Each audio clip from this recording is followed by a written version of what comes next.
The rain had been coming down in sheets that Tuesday evening when Sarah Mitchell's car hydroplaned on the interstate. She remembered the feeling of losing control, the way her stomach dropped as the vehicle spun, the sickening crunch of metal against the concrete barrier, and then nothing.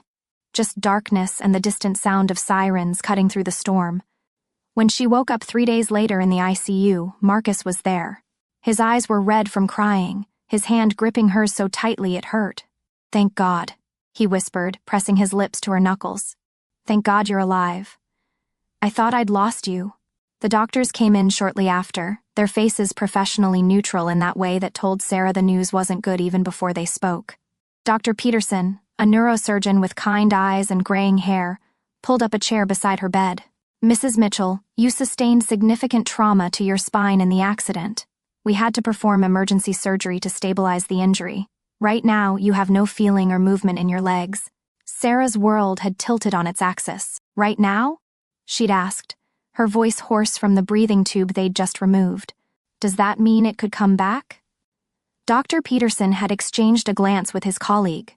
"It's difficult to say. Some patients regain function with therapy and time, others don't. We'll know more in the coming weeks, but I want you to prepare yourself for the possibility that this could be permanent." Marcus had been her rock those first few weeks. He'd helped the nurses move her, brought her favorite foods from home, read to her when the hospital walls felt like they were closing in. He'd promised her that nothing would change between them, that he'd love her no matter what, that they'd get through this together. Sarah had believed him with her whole heart. That was 6 months ago. Now, as Sarah sat in her wheelchair in the home office Marcus had set up for her in what used to be their guest room, she could barely remember that version of her husband. The man who now shared her house was a stranger wearing Marcus's face. He moved through their home like she was a piece of furniture he had to navigate around, his eyes sliding past her without really seeing her. Sarah was 32 years old, a senior software engineer at CyberShield Technologies, one of the leading cybersecurity firms in the state. Before the accident, she'd been on track for a promotion to lead architect. She'd been working remotely 3 days a week, going into the office for important meetings and team collaborations. Her work involved penetration testing, developing security protocols, and teaching companies how to protect their digital assets from increasingly sophisticated threats. When she'd been released from the hospital, her boss Jennifer had called her personally. "Take all the time you need," Jennifer had said. "Your job will be here when you're ready. And Sarah, you can work from home full-time now. We'll make whatever accommodations you need." Sarah had cried with relief. At least one part of her life wasn't falling apart. She'd thrown herself into work with an intensity that bordered on obsessive. It gave her purpose when her body felt like it had betrayed her. It reminded her that her mind was still sharp, still capable, still valuable. Her colleagues had been incredible, setting up video calls, sending care packages, treating her exactly the same as before. Marcus had been less enthusiastic about her return to work. "Don't you think you should focus on recovery?" he'd asked, his tone suggesting he thought she was being unreasonable. "Maybe look into disability benefits or something?" "I don't need disability benefits," Sarah had replied, confused by his attitude. "I can still work. My brain wasn't injured, Marcus. Just my spine." He'd walked away without another word, and Sarah had felt the first whisper of unease settle in her chest. The physical therapy had started a month after the accident. 3 times a week, a transport service would take Sarah to the rehabilitation center while Marcus was at work. Dr. Lisa Chen, her physical therapist, was a tiny woman with an iron will and an infectious optimism. She'd taken one look at Sarah's scans and smiled. "You're going to walk again," she'd said with absolute certainty. Sarah had wanted to believe her, but the doctors had been less optimistic. Possibly, they'd hedged. With intensive therapy and time, you might regain some function. But Dr. Chen's success rate is quite remarkable. If anyone can help you, it's her. Dr. Chen had pushed Sarah harder than anyone ever had. The exercises were excruciating, the progress maddeningly slow. But after 2 months, Sarah had felt a tingle in her left foot. Then her right. Then, miracle of miracles, her toes had moved. "Don't tell anyone yet," Dr. Chen had advised. "Keep working, keep pushing. Let's see how far we can get you before we make any announcements. Sometimes people mean well, but their expectations can add pressure you don't need right now." Sarah had agreed. though at the time she'd been thinking about well-meaning friends and family, not about keeping secrets from her husband. That changed the day she came home early from therapy because her session had been cut short due to a scheduling conflict. She'd wheeled herself into the house as quietly as possible, not wanting to disturb Marcus if he was on a work call. But as she approached their bedroom, she heard his voice, low and intimate in a way he hadn't spoken to her in months. "I know, baby, I know it's hard," Marcus was saying.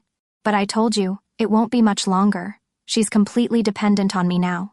I'm working on getting power of attorney, and once I have that, I can start making decisions about her care. Long-term facilities aren't that expensive, and once she's settled somewhere we can finally be together. This house will be ours, Jasmine, I promise." Sarah's hands had frozen on her wheelchair. Jasmine. He'd said the name like a prayer, like a promise. The room had seemed to tilt around her, and for a moment she thought she might be sick. She'd backed her wheelchair away as silently as she could, her heart hammering so hard she was sure he could hear it. She'd gone to her office and closed the door, her mind reeling. A long-term facility. This house will be ours. It won't be much longer. Her husband was planning to have her committed. To take their home, the home her grandmother had left her in her will, to replace her with someone named Jasmine. Sarah had sat in the silence of her office for a long time, her hands shaking, tears streaming down her face. Then, slowly, the shock had burned away, replaced by something cold and sharp and furious. Marcus had forgotten who he'd married. He'd looked at her wheelchair and seen a helpless victim. He'd seen someone he could discard, someone too broken to fight back. He had no idea what he'd just unleashed. Sarah Mitchell hadn't built a career in cybersecurity by being passive or helpless. She'd built it by being smarter, faster, and more ruthless than anyone who tried to come after her or her clients. She protected people and systems from threats, and now she realized she needed to protect herself. That moment on, Sarah stopped drinking the evening tea Marcus made for her. She'd noticed that after drinking it, she'd felt foggy and disconnected, struggling to focus even on simple tasks. She'd attributed it to depression or medication side effects. But now she wondered. Now she suspected. Within 3 days of stopping the tea, her mind had cleared like fog burning off under bright sun. The sluggishness disappeared. Her concentration sharpened, and Sarah began to plan. She said nothing to Marcus about what she'd heard. She smiled when he came home, thanked him for the tea he still prepared and dumped it down the sink when he wasn't looking, played the role of the recovering wife who needed him. All the while, her mind was working, categorizing threats, identifying vulnerabilities, planning her defense. Because if Marcus thought he could take everything from her, he was about to learn the most important lesson of his life. You don't go to war with someone who knows how to breach any system, who understands how to find hidden information, who has spent years learning how to protect assets from people who want to steal them. Marcus had made a critical error. He'd underestimated his opponent. And in Sarah's world, that mistake was fatal. Sarah had always been methodical, even before her career in cybersecurity had refined her natural tendencies into professional skills. Now, sitting in her home office with the door locked, she approached her situation like she would any security breach. First, assess the scope of the threat. Second, gather intelligence. Third, shore up defenses. Fourth, plan the counterattack. She started with Marcus's phone. It was almost embarrassingly easy. He'd never been particularly tech-savvy, which was one of the things she'd found charming about him when they'd first met 7 years ago. He was a sales manager for a pharmaceutical company, good with people, charismatic but hopeless with technology. He'd never changed the default settings on any of his devices, never used two-factor authentication, never thought twice about leaving his phone lying around unlocked. That carelessness was about to cost him everything. The opportunity came on a Saturday morning. Marcus had been in the shower, and his phone had buzzed on the kitchen counter where he'd left it while making breakfast. Sarah had been bringing him his coffee, playing the dutiful wife despite the rage simmering beneath her calm exterior. The phone screen lit up with a preview notification. "Can't wait to see you tonight, baby. That house will be ours soon. Just a few more months of playing nice with the cripple and we're home free." The casual cruelty of it, the reduction of Sarah to nothing more than an obstacle, an inconvenience, took her breath away. But she didn't have time for emotion. She had maybe 5 minutes before Marcus finished his shower. She grabbed the phone. No password, just a simple swipe to unlock. Amateur hour. She opened his messages and started scrolling through his conversation with Jasmine, her hands steady despite the fury building in her chest. The affair had been going on for 4 months, starting just 2 months after Sarah's accident. The messages painted a picture that made Sarah's blood run cold. Jasmine wasn't just some random woman Marcus had met. She was calculated, predatory. Her messages were full of questions about Sarah's condition, about the house, about Sarah's finances. "Have you found out how much she's worth yet?" One message asked. "Still working on it," Marcus had replied. "She keeps her financial stuff locked down tight, but the house alone is worth at least $600,000, and it's in her name only. Her grandmother left it to her before we got married. Can you get her to put you on the deed?" "I've tried. She keeps saying she'll think about it, but I've been talking to a lawyer. If I can get power of attorney, I can make medical decisions for her. I've been researching care facilities. If I can get a doctor to say she's not mentally competent to care for herself, I can have her committed, and then I'll have control of everything." Sarah's hands clenched around the phone. He'd been researching this, planning it. For months, she kept scrolling, her movements quick and efficient. Screenshots, every single message, automatically uploaded to her encrypted cloud storage. She'd set up the system in under 2 minutes, her fingers flying across the screen with practiced efficiency. Marcus had no idea that his phone was now compromised, that every word he'd ever typed to his mistress was now backed up in 3 separate secure locations he'd never be able to access. There were photos, too. Jasmine was beautiful in a harsh, calculated way. Blonde hair, sharp features, expensive clothes, the kind of woman who knew exactly what she wanted and how to get it. In the photos Marcus had saved, she was always posed perfectly, always aware of the camera. But it was the other messages that made Sarah's pulse spike with a cold, clear fury. Marcus had been doctoring her tea with sedatives. He'd written about it to Jasmine, bragging about how Sarah had become so docile and confused that it would be easy to convince a doctor she needed more intensive care. "She barely knows what day it is anymore," he'd written 3 weeks ago. "I've upped the dose. By the time I'm ready to move her to a facility, she'll be so out of it nobody will question it." Sarah's jaw clenched. That explained the fog, the difficulty concentrating, the moments where time seemed to slip away from her.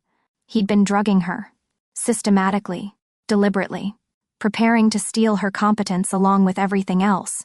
She found messages about lawyers Marcus had consulted, about doctors he'd researched who might be willing to sign off on a competency evaluation, about care facilities he'd visited, pricing out how cheaply he could warehouse his disabled wife while he moved his mistress into Sarah's grandmother's house.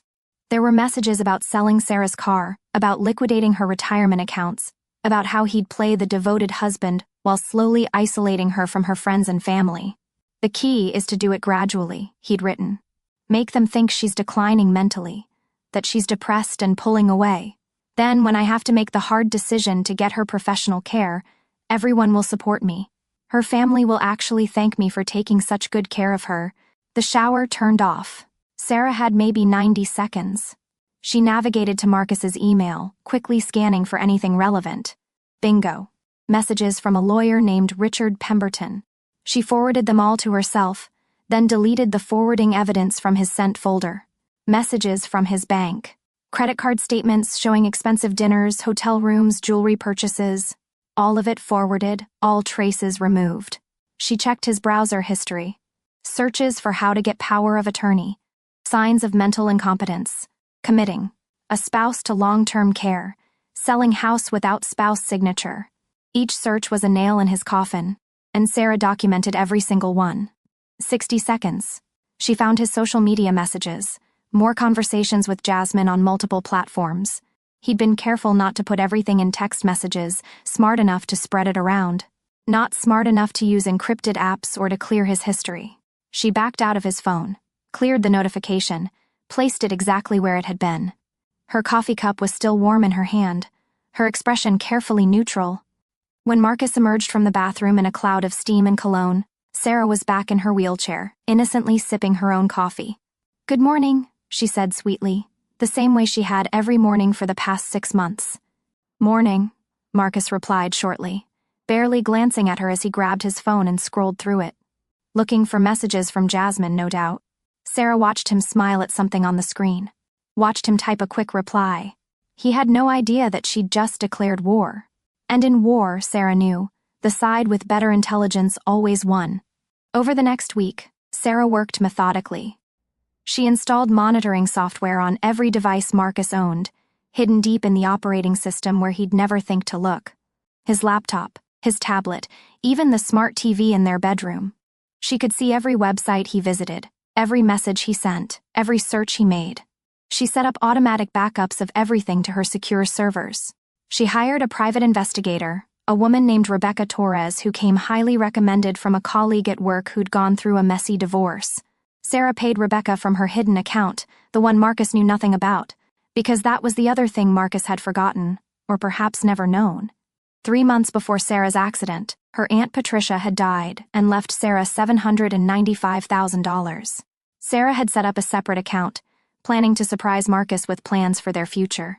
Maybe renovate the house, take that trip to Europe they'd always talked about, start a college fund for the children they'd planned to have. Now that money was her war chest, and Marcus had no idea it existed. Rebecca's report came back within 2 weeks, and it was devastating. Jasmine Hart, 34 years old, had a pattern. This wasn't her first affair with a married man. It wasn't even her third. She'd been engaged twice before, both times to men who'd left their wives for her. Both engagements had ended within months, after Jasmine had convinced the men to add her to their bank accounts and then disappeared with every penny they had. Marcus's mistress was a professional con artist, and he was too blinded by the affair to see it. The irony would have been funny if it wasn't so devastating. Sarah read through the report carefully. Jasmine had a criminal record in 2 other states under different names. Small-time fraud, nothing that had gotten her serious prison time, but enough to establish a pattern. She moved every few years, reinvented herself, found new marks. Rebecca had included photos of Jasmine meeting with other men, surveillance from her apartment showing multiple male visitors. Marcus wasn't her only target. He was just the one she'd decided had the most to offer. Sarah sat back in her wheelchair, the report spread across her desk, and laughed. It was a cold, bitter sound, but it felt good. Marcus thought he was so clever, planning to steal her life and replace her with Jasmine. He had no idea that Jasmine was planning to steal from him just as thoroughly as he was planning to steal from Sarah.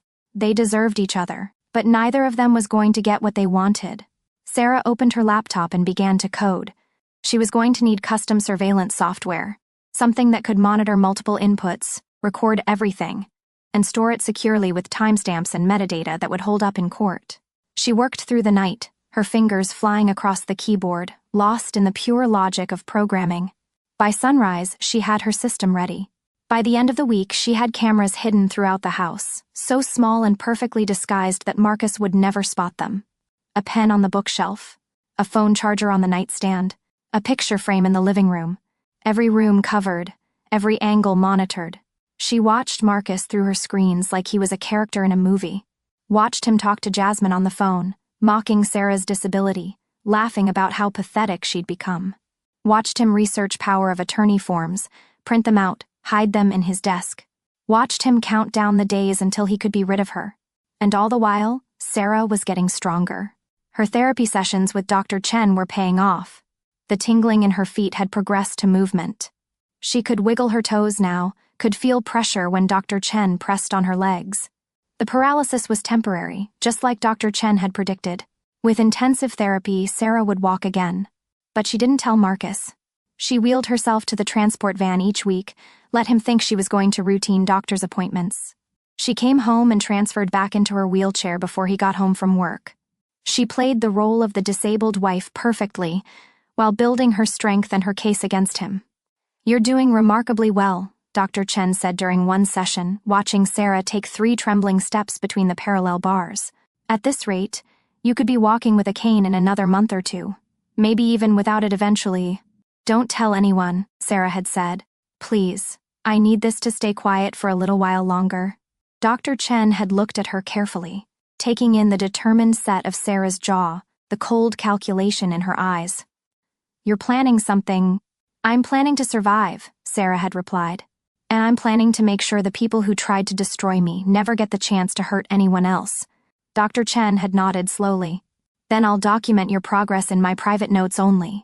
As far as anyone else knows, you're making minimal improvement, just enough to maintain hope, not enough to change your situation." Sarah had smiled, and it wasn't a nice smile. Perfect? Because every day that Marcus thought she was helpless was another day he incriminated himself further. Another day she collected evidence. Another day she got stronger while he got more careless. He'd given her the greatest gift possible when he'd underestimated her. And Sarah was going to make sure he regretted it for the rest of his life. The surveillance system Sarah had built was a masterpiece of subtlety and efficiency. Each camera fed into a central server she'd set up in the locked cabinet in her home office, encrypted with military-grade security protocols. The recordings were automatically backed up to 3 separate cloud storage locations, each with its own encryption key. Even if Marcus somehow discovered the system and destroyed every piece of physical equipment, the evidence would live on, untouchable and admissible in court. Sarah watched her husband like he was a lab specimen, cataloging his behaviors, documenting his lies. She created spreadsheets tracking every instance of neglect, every cruel comment, every piece of evidence that would support her case. She was building a fortress of documentation, and Marcus was too arrogant to notice the walls going up around him. The footage from the bedroom camera was particularly damning. 3 times a week, when Marcus thought Sarah was asleep after her drugged tea, he would video call Jasmine. Sarah watched these calls with a clinical detachment she hadn't known she possessed, taking notes on the conversations, transcribing the most relevant parts. "She's getting worse," Marcus said one night, his voice full of fake concern that made Sarah's skin crawl. "I think the depression is really affecting her cognitive function. She barely tracks conversations anymore. Yesterday she couldn't remember what day it was." Jasmine's laugh was sharp and cruel. "That's perfect, baby. Keep documenting it. Write it down every time she seems confused or out of it. That's what the lawyer said, right? You need a pattern of declining mental capacity." "Yeah. I've been keeping a journal like he suggested, dating every entry, being specific about her symptoms." Marcus paused, and Sarah watched him run his hand through his hair, a gesture she'd once found endearing. "I almost feel bad sometimes. She was so sharp before the accident. But then I think about us, about our future, and I know this is the right thing to do." "It's merciful, really," Jasmine said, her voice dripping with false sympathy. "She'd be better off in professional care anyway. You can't be expected to sacrifice your whole life for her." Sarah had saved that clip in a special folder, labeled Exhibits A through Z. The jury was going to love it. But it wasn't just video evidence Sarah was collecting. She'd gained access to Marcus's computer files, his emails, his financial records. She discovered he'd taken out a credit card in both their names without telling her, running up $40,000 in charges. Dinners at expensive restaurants, weekend getaways to luxury hotels, jewelry that had never been for Sarah. She found emails between Marcus and Richard Pemberton, the lawyer he'd been consulting. Pemberton was exactly the kind of sleazy attorney who gave the profession a bad name, willing to help Marcus navigate the murky legal waters of having someone declared incompetent for the right fee. "The key is documentation," Pemberton had written in one email. "You need to establish a clear pattern of declining mental capacity, keep a detailed journal. If possible, get her to sign documents when she's most confused. Small things at first, nothing that would raise red flags. Get her used to signing things you put in front of her.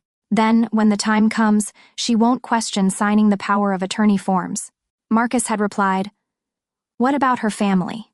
Her sister visits sometimes and her father calls every week. They think she's doing okay. Start limiting those visits. Not abruptly, but gradually. Tell them she's having bad days, that the stress of visitors is making her condition worse. If they push back, have a doctor's note ready. I know a psychiatrist who does consultations. For the right fee, he'll write whatever you need." Sarah had read that exchange 3 times, her hands shaking with rage. They'd been planning this so carefully, so thoroughly. If she hadn't overheard that phone call, if she hadn't stopped drinking the drugged tea, she might have ended up exactly where they wanted her, locked in some facility, declared incompetent, stripped of everything she'd worked for and everyone she loved. She forwarded the entire email chain to her own lawyer, Patricia Reeves, the sharp-eyed attorney who'd handled her grandmother's estate. Patricia had nearly 20 years of experience in family law and a reputation for being absolutely ruthless when her clients were being wronged. Their first meeting had been held over a secure video call. Sarah had presented Patricia with everything she'd gathered, the surveillance footage, the emails, the financial records, the medical evidence that she'd been systematically drugged. Patricia's expression had grown darker with each piece of evidence Sarah shared. When Sarah finished her presentation, There was a long moment of silence. "Sarah," Patricia finally said, her voice tight with controlled fury, "what your husband has done goes beyond divorce territory. This is criminal. We're talking about fraud, attempted theft, conspiracy to commit illegal confinement, possibly. Attempted murder, depending on how a prosecutor wants to argue the drugging angle." "I know," Sarah said calmly. "I want it all. Criminal charges, divorce, everything. I want him to understand exactly what he tried to do to me, and I want him to pay for every second of it." Patricia had smiled then, sharp and predatory. "Then let's build a case that's absolutely airtight. We'll coordinate with a criminal prosecutor, but we need to be strategic about timing. The longer we let him continue, the more evidence we gather, but also the more danger you're potentially in." "I've stopped drinking anything he prepares," Sarah assured her. "And I've set up the surveillance system so that if anything happens to me, all the evidence automatically gets sent to multiple law enforcement agencies, news outlets, and family members. He can't touch me without destroying himself." Over the next month, Sarah and Patricia built their case with the precision of master craftspeople. They brought in additional experts, a forensic accountant who traced every penny Marcus had stolen, a digital forensic specialist who verified the authenticity of all Sarah's recordings, a medical expert who reviewed Sarah's charts and confirmed that her symptoms of confusion and cognitive decline aligned perfectly with benzodiazepine poisoning. The private investigator, Rebecca, continued her surveillance of Jasmine. The deeper Rebecca dug, the worse it got. Jasmine Hart wasn't even her real name. She'd been born Jennifer Hastings in Ohio, had a record of credit card fraud under that name. She'd reinvented herself as Jessica Hammond in Colorado, where she'd convinced a divorced father of two to empty his retirement account for her before disappearing. Now she was Jasmine Hart, and Marcus was just the latest mark in a long line of men she'd destroyed. Rebecca had even found Jasmine's next target, a widower in his 60s who owned a chain of car dealerships. She was hedging her bets, maintaining the relationship with Marcus while cultivating a backup plan. The widower had more money, but Marcus's situation offered faster access to assets through the planned theft of Sarah's property. Sarah created a secondary folder of evidence about Jasmine's criminal history. She wasn't sure yet how she'd use it, but knowledge was power, and Sarah believed in having every weapon available before entering battle. At physical therapy, Sarah's progress was remarkable. Dr. Chen said she'd never seen anyone recover so quickly or work so hard. Sarah could walk now, though not without pain and not for long distances. She could stand, could move from her wheelchair to other furniture, could climb stairs with assistance. "You're ready to show the world," Dr. Chen said after one particularly successful session where Sarah had walked the length of the therapy room twice. "You should be celebrating this, Sarah. Why do you keep hiding it?" Sarah had looked at her physical therapist, this woman who'd become something of a confidant over the past months. "Because my husband is planning to have me committed to a care facility so he can steal my house and run off with his mistress. And every day he thinks I'm helpless is another day he incriminates himself. I'm not hiding my recovery, Dr. Chen. I'm weaponizing it." Dr. Chen had gone very still. "Sarah, if you're in danger—" "I'm not anymore. But he will be, very soon." Sarah had smiled, and she knew it wasn't a kind smile. "I just need a little more time. A few more weeks of evidence. A few more documented instances of him trying to poison me and steal from me. And then I'm going to stand up, in front of everyone he knows, and watch his whole world collapse." The turning point came on a Tuesday evening. Sarah had been reviewing footage from the living room camera when she saw Marcus bring home a stack of documents. He'd set them on the coffee table and called Jasmine immediately. "I've got them," he said, his voice eager. "The power of attorney forms, the mental competency evaluation request, everything. Pemberton says once I get her to sign these, we're golden. I can start liquidating assets within a week." "When are you going to do it?" Jasmine asked. "Tomorrow night. I'll double her dose in the tea, wait until she's really out of it, then present the documents as routine insurance paperwork. She'll sign anything when she's that far gone. I've tested it with smaller stuff. Last week I had her sign a credit card application and she didn't even read it." Sarah's hands had clenched into fists. Tomorrow night? He was planning to make his move tomorrow night. That meant she had less than 24 hours to decide. Let him try to go through with it and catch him in the act, or make her move first. She called Patricia immediately. "He's accelerating his timeline," Sarah explained. He's planning to get me to sign power of attorney forms tomorrow night while I'm drugged. Then we move now, Patricia said decisively. We have more than enough evidence. Any more and we risk him actually succeeding in part of his plan. I'll contact the prosecutor's office first thing in the morning. We'll have police present when he tries to have you sign those documents. Catch him in the act. But Sarah had a better idea. No, she said slowly, a plan forming in her mind. I want to do this my way. I want him to think he's won first. I want him to feel what I felt when I thought my life was over. Sarah, trust me, Patricia. I know what I'm doing. Just be ready to move when I give you the signal. That night, Sarah barely slept. She lay in bed, listening to Marcus snore beside her. This man she'd thought she'd spend her life with. This man who was planning to destroy her for his own convenience and greed. She thought about the future they'd planned together, the children they'd talked about having, the dreams they'd shared. All of it was ash now, burned away by his betrayal. But from those ashes, Sarah was building something new. Not just revenge, though there would be plenty of that. Justice. Protection for herself and for anyone else Marcus or Jasmine might try to harm in the future. And proof that being in a wheelchair didn't make someone helpless or weak. Marcus had made a fundamental error in his calculations. He'd looked at Sarah's damaged spine and assumed her spirit was broken too. He'd forgotten that the strongest part of her had never been her legs. It had always been her mind, her determination, her absolute refusal to let anyone take what was hers. Tomorrow night he was going to remember. And it would be the most expensive lesson of his life. Sarah had learned a long time ago that the best defense was often a good offense, and the best way to destroy an alliance was from within. Marcus and Jasmine thought they were partners in crime, united in their goal of stealing Sarah's life. What they didn't realize was that their partnership was built on lies, greed, and mutual exploitation. It wouldn't take much to crack that foundation. All Sarah needed was the right leverage and the right timing. She started with social media. Over the years in cybersecurity, Sarah had become skilled at creating convincing fake identities for penetration testing and social engineering assessments. She'd taught entire workshops on how to build credible personas that could infiltrate corporate networks through human manipulation. Now she was going to use those skills on a much more personal target. She created Michelle Roberts, a 38-year-old divorced mother of two from a city 3 hours away. Michelle had a complete digital footprint, a Facebook profile with years of backdated posts, an Instagram account full of carefully curated photos Sarah had pulled from stock photography sites and manipulated to look personal, a LinkedIn showing a career in real estate. Michelle had friends, hobbies, and a very specific problem. Sarah spent 3 days building Michelle's identity before making first contact. She joined several support groups for people dealing with infidelity and divorce, established Michelle's voice and personality, gained credibility. Then she found Jasmine. It wasn't hard. Jasmine had a public Instagram account under her fake name, full of carefully posed photos designed to attract wealthy men. She was active in local business networking groups, yoga studios, wine tasting clubs, anywhere she might meet potential marks. Sarah, as Michelle, sent a direct message late on a Thursday night. I'm so sorry to contact you out of the blue, but I saw your posts in the professional women's networking group and you seem like someone who might understand what I'm going through.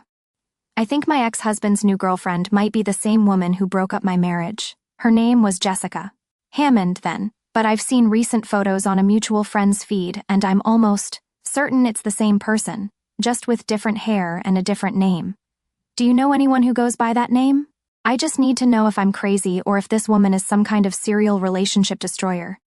Sarah attached a photo of Jasmine from 2 years ago, pulled from Rebecca's investigation files, when she'd been operating under her previous identity. Then she waited.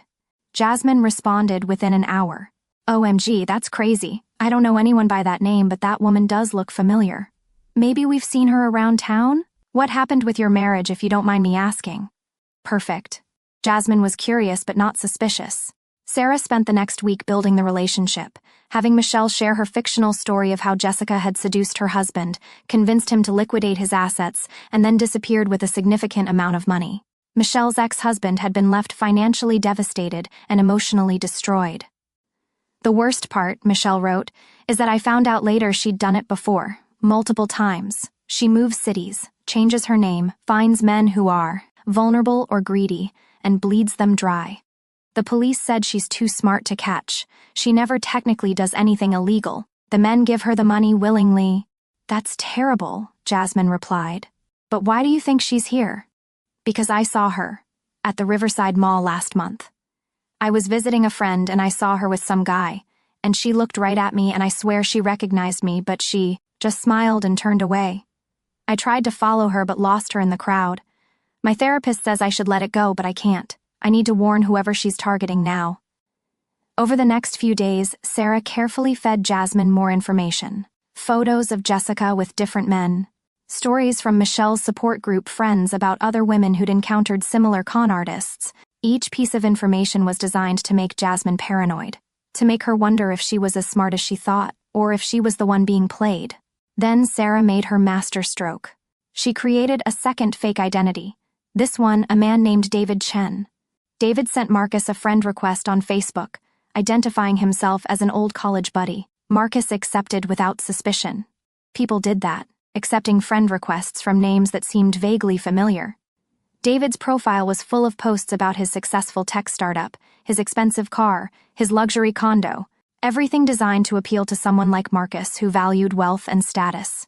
And David started liking and commenting on Marcus's posts, slowly building a digital friendship. After 2 weeks, David sent Marcus a private message. Hey man, long time. I'm going to be in your area next month for business. We should grab drinks and catch up. Marcus, always eager to network with someone successful, readily agreed. Then Sarah had David post a photo of himself at a restaurant with a woman. The woman's face was turned away from the camera, but her blonde hair and body type were similar to Jasmine's. The caption read, "Amazing night with this incredible woman. Finally found someone who gets me." Within hours, Sarah saw Jasmine's messages to Marcus on her surveillance feed. Who the hell is David Chen, and why is he posting photos with women who look like me? What? David's an old friend from college. That's not you in the photo, Jasmine. Why would you even think that? Because I saw the post, Marcus. He's in our city, and that woman has my exact hair. You're being paranoid. There are lots of blonde women in the world. But the seed was planted. Sarah watched through her cameras as Jasmine started checking Marcus's phone more frequently, as their video calls became tense and accusatory. Jasmine was seeing threats everywhere now, wondering if Marcus was hedging his bets the same way she was hedging hers with the car dealership widower. Sarah escalated slowly. She had Michelle post in a support group about seeing Jessica at a local restaurant with 2 different men in the same week. She had David post more photos with various women, each caption more romantic than the last. She sent Jasmine anonymous emails with links to news articles about con artists who'd been caught, each one emphasizing how their downfall had come from getting too greedy, from running too many cons simultaneously. The paranoia spread like a virus. Sarah watched as Jasmine became increasingly erratic, as Marcus grew frustrated with her accusations and jealousy. Their plan was fracturing under the weight of mutual distrust, and Sarah hadn't even revealed herself yet. But she wasn't done. She needed them not just paranoid but desperate. She needed them to make mistakes. Rebecca, the private investigator, provided the final piece. She'd been documenting Jasmine's meetings with the widower, getting photos of them together at increasingly intimate locations. Sarah had Rebecca send those photos to Marcus anonymously with a simple note, thought. You should know who your girlfriend is spending time with while you're at work. The explosion was magnificent. Sarah watched through her cameras as Marcus confronted Jasmine over video call, waving printed copies of the photos. Jasmine tried to explain it away as networking, as innocent friendship, but Marcus wasn't buying it. He'd been planning to betray Sarah, and now he was experiencing what betrayal felt like. You're hedging your bets, Marcus shouted. You've been playing me this whole time. Oh, that's rich coming from you. Jasmine shot back. You're still sleeping in the same bed as your wife every night. You keep saying it'll be a few more weeks, a few more months. Meanwhile, I'm putting my life on hold for you. Your life on hold? You're dating other men. I'm keeping my options open because you keep stalling. How do I know you're not going to back out? How do I know you actually have the guts to go through with this? Sarah recorded every word, her smile cold and satisfied. They were destroying each other, and she hadn't had to fire a single shot. The next day, Marcus was more aggressive with his plans. He came home early, clearly rattled by his fight with Jasmine, and Sarah knew the time had come.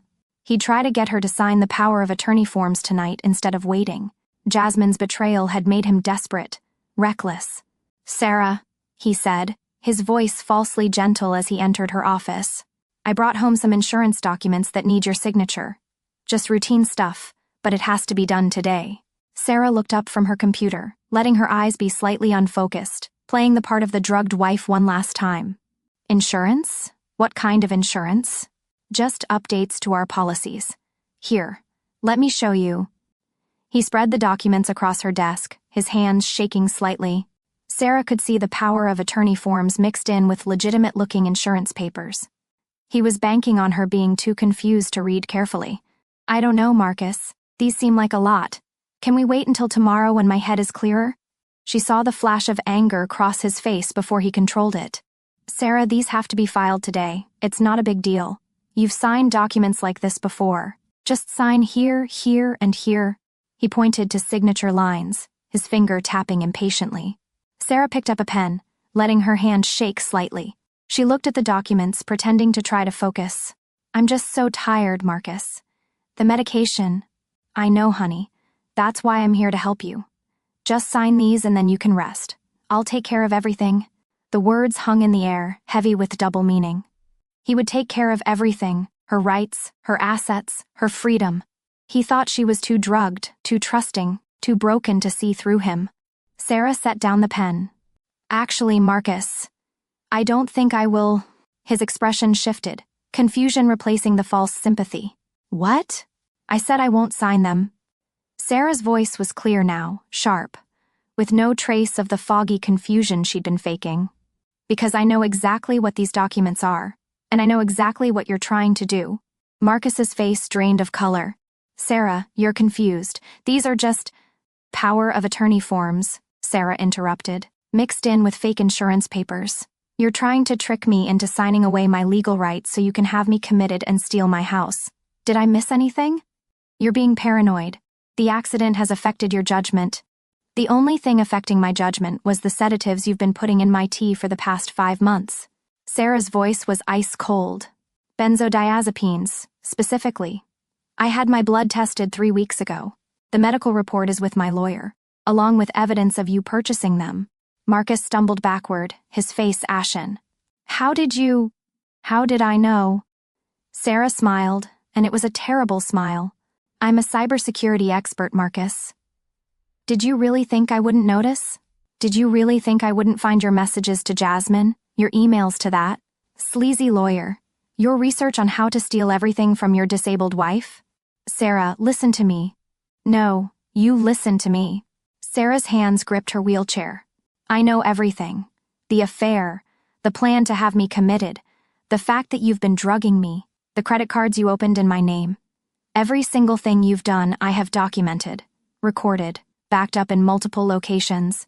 Marcus's mouth opened and closed, but no words came out. He looked like a man watching his entire world collapse in real time. "And Jasmine?" Sarah continued, her voice almost conversational now. "The woman you're so in love with? She's a con artist, real name Jennifer Hastings. She's done this at least 3 times before that I know of. She's been playing you the whole time, Marcus. She's got another mark lined up, a widower with way more money than you. You were never going to get your happy ending with her.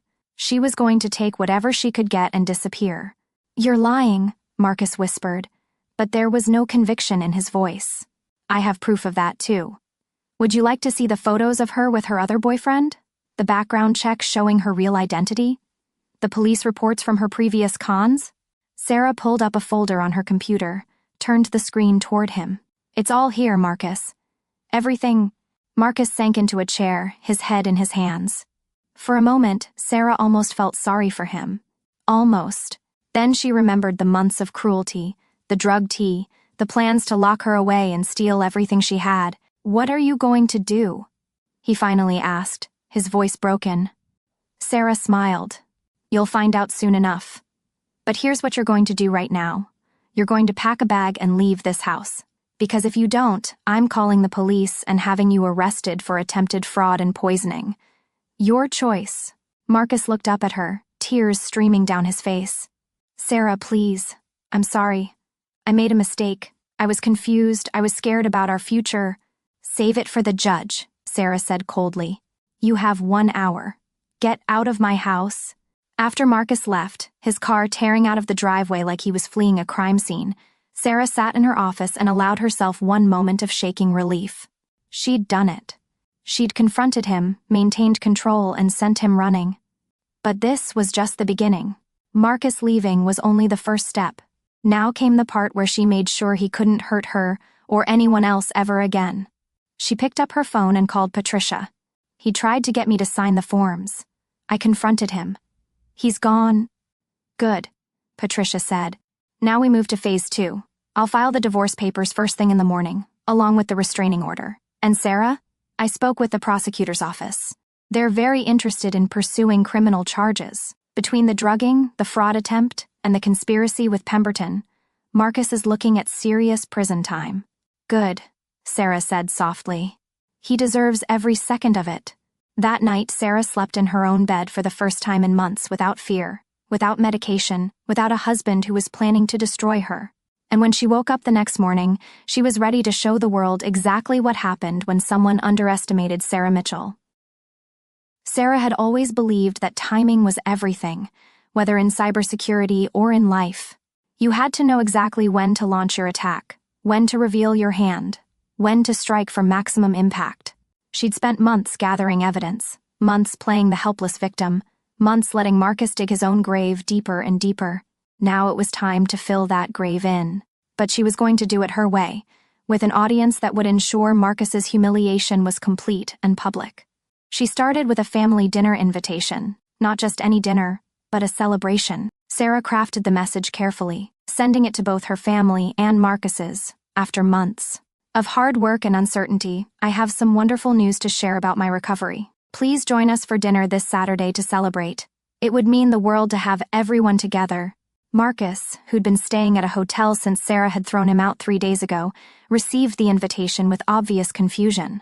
Sarah had maintained minimal contact with him since their confrontation, communicating only through short, cold text messages about logistics. He'd tried calling multiple times, tried apologizing, tried explaining. But Sarah had ignored every attempt. Now this invitation seemed like an olive branch, a chance at redemption. At least, that's what Sarah wanted him to think. Marcus called her immediately. Sarah, I don't understand. After everything that's happened, you want to have a family dinner? We need to discuss the future, Marcus, Sarah said carefully. Our families deserve to know what's happening with my health and with us. Don't you think it's time we were honest with everyone? There was a long pause. Sarah could practically hear him thinking, trying to figure out her angle. What are you planning? I'm planning to tell our families the truth, Sarah said. All of it. Unless you'd prefer to skip the dinner and just have my lawyers serve you the papers in front of your coworkers? Your choice. Another pause. I'll be there, Marcus said quietly. Saturday arrived with perfect spring weather, sunny and warm. Sarah had spent the morning preparing, not just the dinner but herself. She'd dressed carefully in a blue dress her grandmother had given her, the one she'd worn to family celebrations before the accident. She'd done her makeup, styled her hair. When she looked in the mirror, she saw someone strong looking back at her. Dr. Chen had come by earlier in the day for a final check on Sarah's progress. You're sure you want to do this? The physical therapist had asked. It's going to be quite dramatic. I've never been more sure of anything in my life, Sarah had replied. The guests started arriving at 5. Sarah's father came first, her younger sister Emma close behind. Sarah's father, Robert, was a retired military officer who'd taught Sarah that strength came in many forms. Emma was a middle school teacher with a fierce protective streak when it came to family. Sweetheart, Robert said, hugging Sarah carefully as she sat in her wheelchair. You sounded so excited on the phone. What's this big news? Wait until everyone gets here, Dad, Sarah said with a smile.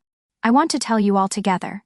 Marcus's parents arrived next, his mother Helen carrying a casserole dish and his father Tom carrying wine. They were good people who'd always treated Sarah kindly, and Sarah felt a twinge of guilt for what they were about to learn about their son. But they deserved to know the truth. Marcus arrived last, looking haggard and nervous. He'd lost weight in the past week, Sarah noticed.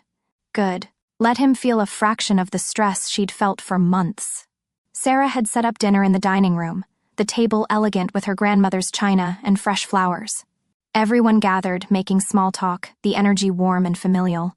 Sarah watched Marcus try to play the concerned husband, bringing her water, asking if she needed anything.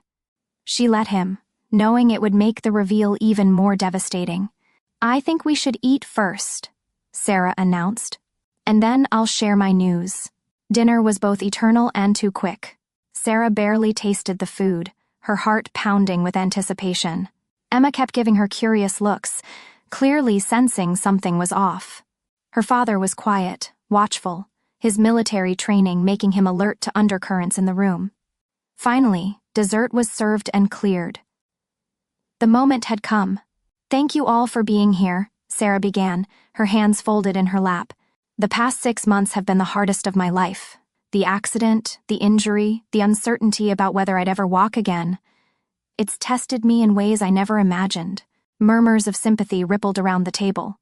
Marcus's mother reached over to pat Sarah's hand. "But I've learned something important during this time," Sarah continued. "I've learned who I can count on and who I can't. I've learned that sometimes the people you trust most are the ones who'll hurt you the worst. And I've learned that being in a wheelchair doesn't make you helpless." Marcus had gone very still across the table. "The news I wanted to share with you all is about my recovery," Sarah said. "The doctors told me I might never walk again. They were wrong." And with that, Sarah stood up. The room exploded into shocked exclamations. Emma screamed with joy, jumping to her feet. Robert's eyes went wide, then immediately filled with tears. Marcus's parents gasped, Helen covering her mouth with both hands. Sarah stood there, steady on her feet, letting them react. Then she took a step. And another. She walked slowly around the table, her movements careful but deliberate. No cane, no assistance, just Sarah, walking. "Oh my God," Emma breathed. "Sarah, when did this happen? Why didn't you tell us?" "I've been in intensive physical therapy for months," Sarah explained, still standing. "My therapist, Dr. Chen, believed I could recover with hard work. She was right. I've been able to walk for about 3 weeks now." "3 weeks?" Robert said, standing to embrace his daughter. "Sweetheart, why did you keep this secret?"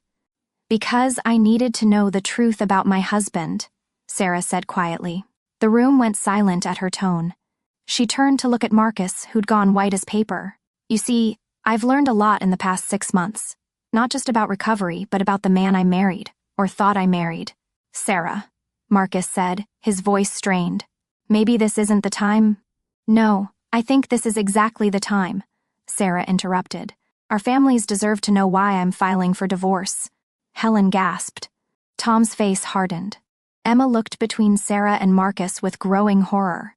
"For the past 5 months," Sarah continued, her voice calm and clear, "Marcus has been having an affair with a woman named Jasmine Hart. But that's not the worst part.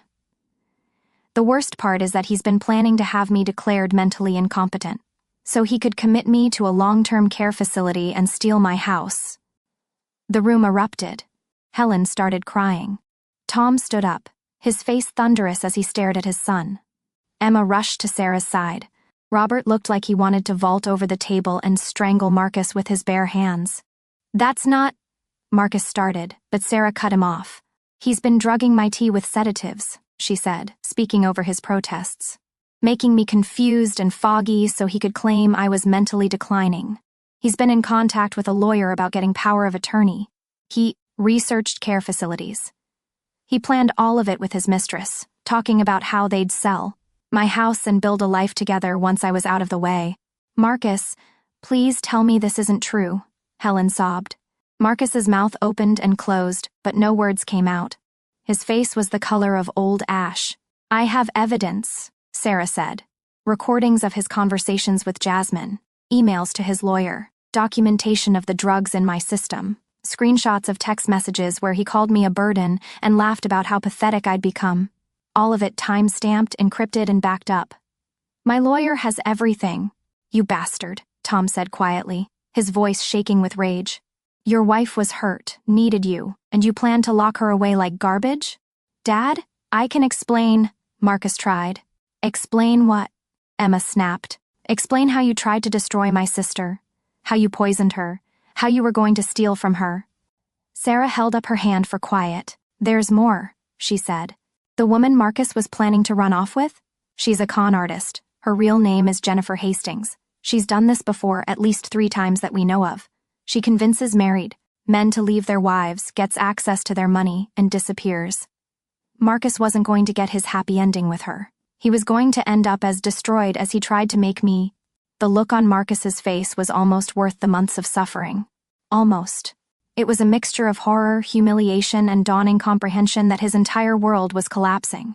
"I wanted you all here," Sarah continued, "because you're my family and his family, and you deserve to know the truth. Marcus tried to take advantage of my vulnerability, my injury, my trust. He saw me in a wheelchair and decided I was worthless, disposable, easy to manipulate and control."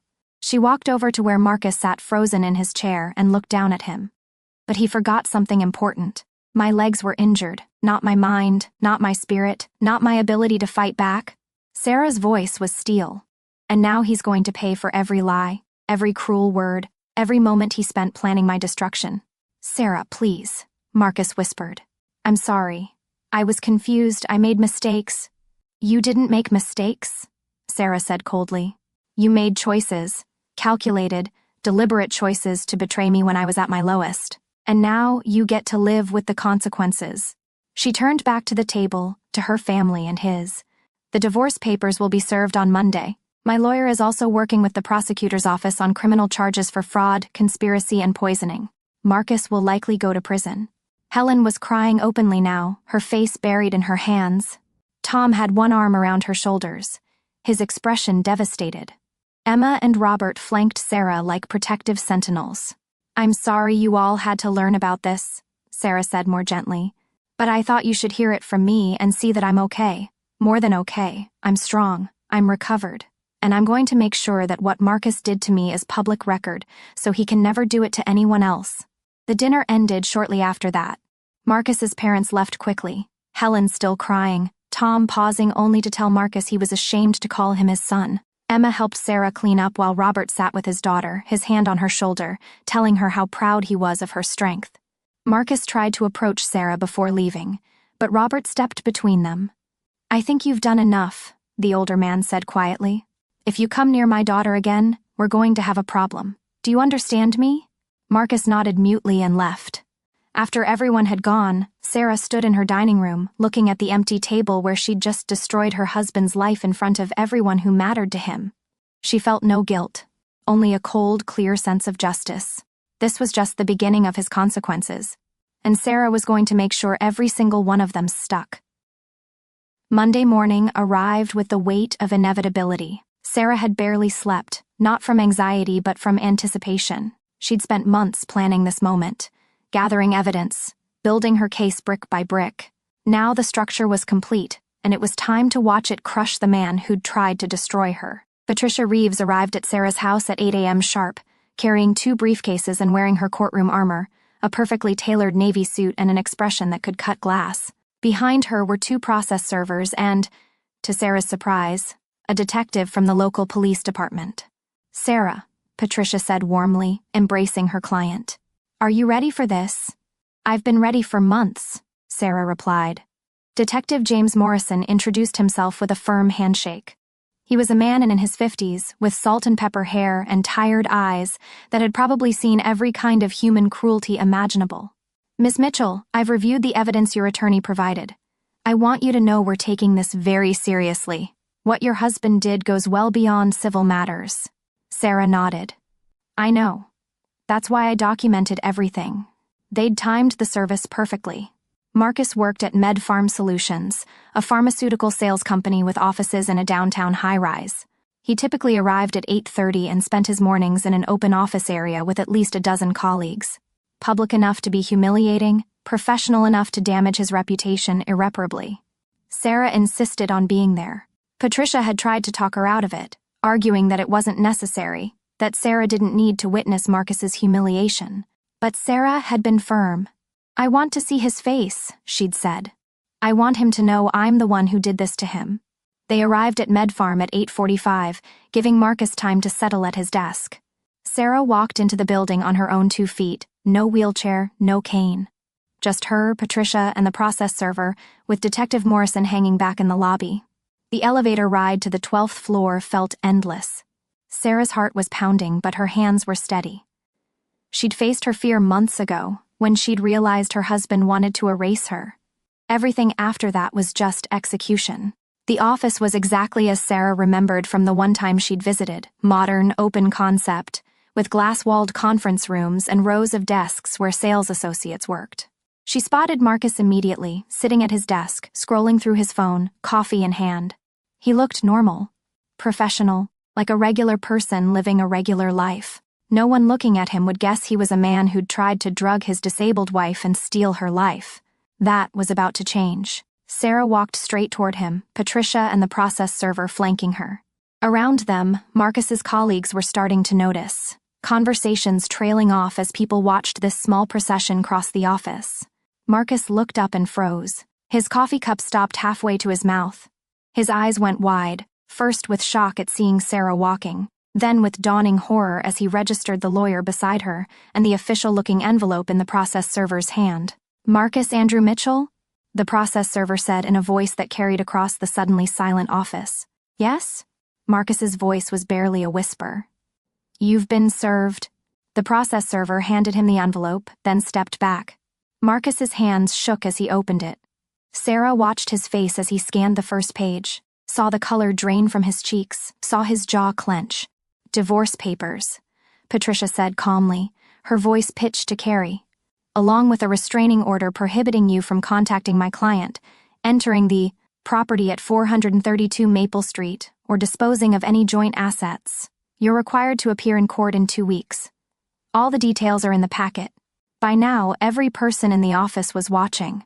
Marcus's boss had emerged from his private office at the far end of the floor. People had stopped even pretending to work. "There's more," Patricia continued. "Detective Morrison is waiting downstairs. He'll be escorting you to the police station for questioning regarding charges of fraud, conspiracy to commit theft, and unlawful administration of controlled substances. I'd suggest you cooperate fully." Marcus's face had gone from white to gray. "Sarah, please," he said, his voice breaking. "Can we talk about this privately?" "No," Sarah said simply. It was the first word she'd spoken since entering the office, and it rang out clear and final. "I made a mistake," Marcus said desperately. "I was confused. I was scared about our future, but I never meant—" "You drugged me," Sarah interrupted, her voice still calm but cold enough to freeze. "For months. You researched care facilities where you could warehouse me. You conspired with your lawyer about how to steal my house. You mocked my disability to your mistress and planned my entire destruction." "Those weren't mistakes, Marcus. Those were choices." Several people in the office gasped. Marcus's boss, a stern-looking man named Richard Chen, strode over. "What the hell is going on here?" "Your employee has been served with divorce papers and is about to be arrested," Patricia explained. "My client's husband attempted to defraud her and commit her to institutional care under false pretenses while she was recovering from a serious injury." Richard looked at Marcus with an expression of utter disgust. "Pack your desk. You're suspended pending the outcome of these charges. HR will be in touch." "Mr. Chen, I can explain." "I don't want to hear it," Richard said curtly. "MedFarm has a zero-tolerance policy for illegal conduct. Get out." Sarah watched Marcus crumble. This was his professional life imploding in real time, his colleagues staring at him like he was a monster, his job evaporating. And they were still in the opening minutes of his consequences. 2 police officers emerged from the elevator, Detective Morrison between them. They walked straight to Marcus's desk. "Mr. Mitchell," Detective Morrison said, "I need you to come with us to answer some questions regarding serious allegations made against you. You have the right to have an attorney present." Marcus looked around wildly, as if searching for an escape route. There was none. The walls were closing in, and everyone could see it happening. As the officers led Marcus toward the elevator, he turned back to look at Sarah one last time. "I loved you," he said, and there were tears in his eyes. "No," Sarah replied. "You loved what I could give you." "There's a difference." She watched him being escorted into the elevator, watched the doors close on his pale, shocked face. Around her, the office was chaos, people whispering, phones coming out to text colleagues who'd missed the drama. Patricia touched Sarah's arm gently. "Ready to go?" "Not quite," Sarah said. She raised her voice slightly, addressing the room at large. "I want you all to know something. Marcus tried to take advantage of me when I was at my most vulnerable. He thought being in a wheelchair made me weak, made me easy to control and dispose of. But I fought back. I gathered evidence. I rebuilt my strength, and I made sure he would face consequences for what he tried to do." She paused, making eye contact with several of Marcus's female colleagues. "If anyone ever tries to take advantage of you, to diminish you, to treat you as less than human because of illness or injury or any other reason, fight back. Document everything. Don't let them win." The room was silent. Then, slowly, a woman near the back started clapping. Another joined her. Then another. Within seconds, half the office was applauding, and Sarah felt tears prick her eyes for the first time that day. She nodded once, then turned and walked out of the office with her head high. The interrogation at the police station lasted 6 hours.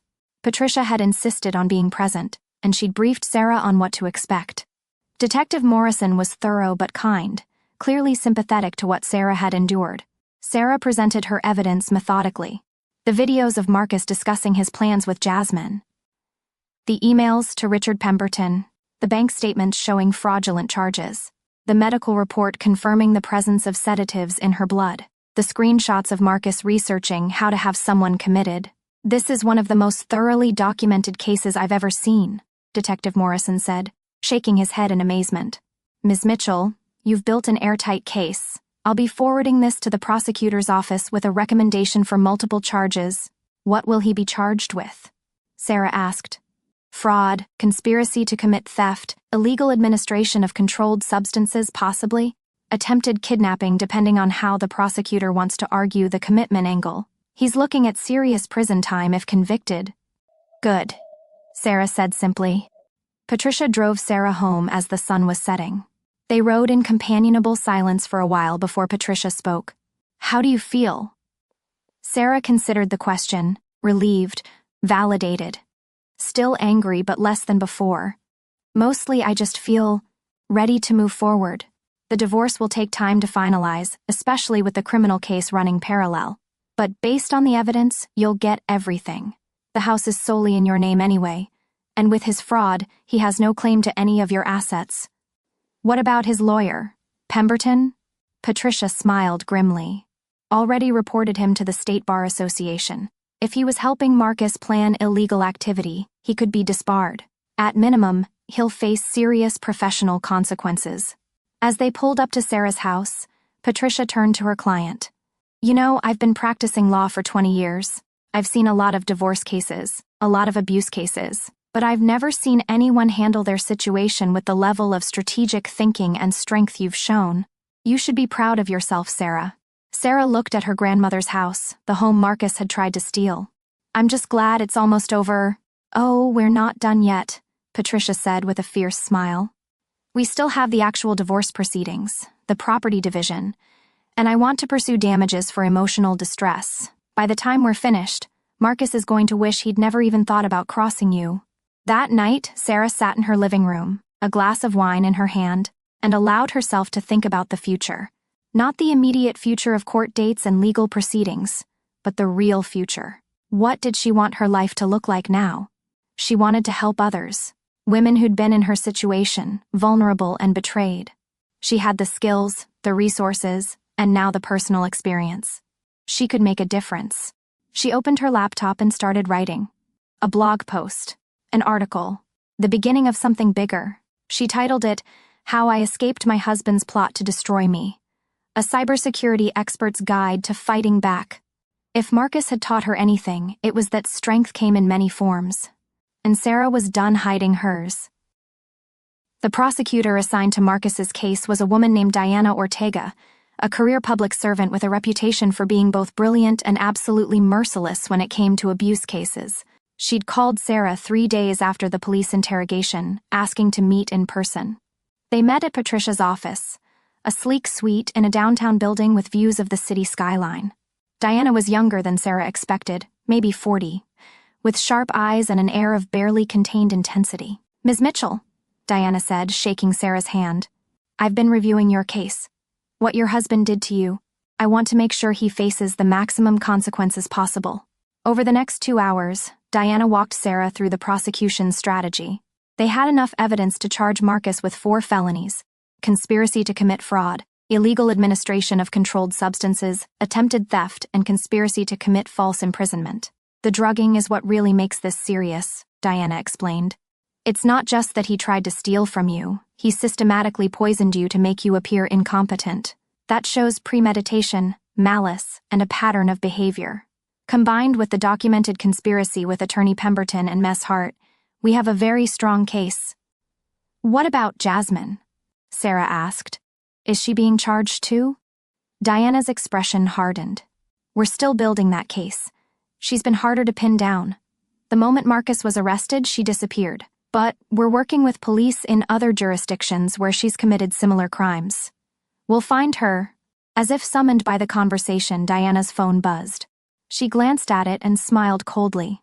Speaking of which, we just got a hit on one of Jasmine Hart's known aliases trying to board a flight to Mexico. She's being detained now. Sarah felt a surge of satisfaction. Jasmine had thought she was clever enough to escape. She wasn't. The preliminary hearing was set for 2 weeks later. Patricia explained that this was where the prosecution would present their evidence, and a judge would decide if there was enough to proceed to trial. Marcus can accept a plea deal before trial, Patricia explained. Most likely, his lawyer will advise him to do exactly that. The evidence is overwhelming. If he goes to trial and loses, he'll get a harsher sentence. I hope he goes to trial, Sarah said quietly. I want everyone to hear what he did. Patricia looked at her client thoughtfully. Sarah, I understand the desire for public vindication, but trials are draining. You'd have to testify, be cross-examined, have his lawyer try to discredit you. It could take months. I don't care, Sarah replied. He tried to make me invisible, to erase me. I want everyone to see who he really is. The preliminary hearing was held in a courthouse that felt too small for the weight of what was happening. Sarah dressed carefully that morning. A simple black dress, her grandmother's pearl necklace, minimal makeup. She wanted to look strong but not aggressive, sympathetic but not fragile. Marcus was already there when Sarah arrived, sitting with his lawyer, a nervous-looking man named Jeffrey Barnes who'd been hired by Marcus's parents. Marcus looked terrible. He'd lost more weight, his suit hung loose on his frame, and there were dark circles under his eyes. When he saw Sarah walk in without assistance, his expression crumbled. The hearing itself was procedural but devastating. Diana Ortega presented the evidence with clinical precision: the videos, the emails, the medical reports, the financial records. Each piece of evidence was another nail in Marcus's coffin. Jeffrey Barnes tried to argue that the evidence was circumstantially obtained, that Sarah had violated Marcus's privacy by monitoring his communications, but Diana had anticipated this. Ms. Mitchell installed security cameras in her own home, which is entirely legal, Diana countered. The home was solely in her name. She had every right to monitor who was in her property and what they were doing. The fact that those cameras caught Mr. Mitchell committing crimes is his problem, not hers. The judge, an older woman named Margaret Thornton with steel-gray hair and reading glasses perched on her nose, reviewed the evidence carefully. Finally, she looked up. I've seen a lot of cases in my 30 years on the bench, Judge Thornton said. But this? Mr. Mitchell, what you did to your wife represents a profound betrayal of trust and a calculated attempt to destroy a vulnerable person for your own gain. There is more than sufficient evidence to proceed to trial on all charges. Marcus's lawyer leaned over to whisper to him urgently. Sarah watched Marcus's face, saw the moment he realized he was truly, completely caught. Your Honor, Jeffrey Barnes said, standing. My client would like to discuss the possibility of a plea agreement. I'm sure he would, Judge Thornton said dryly. You can take that up with Miss Ortega. Mr. Mitchell, you're remanded into custody until your arraignment. Bail is set at $500,000. Marcus's head snapped up. What? Your Honor, I'm not a flight risk. You conspired to illegally confine your wife and steal her assets, Judge Thornton said. I consider you an extreme flight risk. Bail is $500,000, cash only. Next case. Sarah watched as the bailiffs led Marcus away in handcuffs. His parents were in the courtroom, his mother crying quietly, his father staring straight ahead with a face like carved stone. They'd tried to raise the bail money, Sarah had heard, But between their retirement savings and their house, they could barely scrape together $200,000. Marcus was going to sit in jail until his arraignment. Good. Outside the courthouse, reporters were waiting. Someone had tipped off the media about the case, and now there were cameras and microphones thrust in Sarah's face. Ms. Mitchell, how do you feel about your husband's arrest? What message do you have for other abuse victims? Are you satisfied with the charges?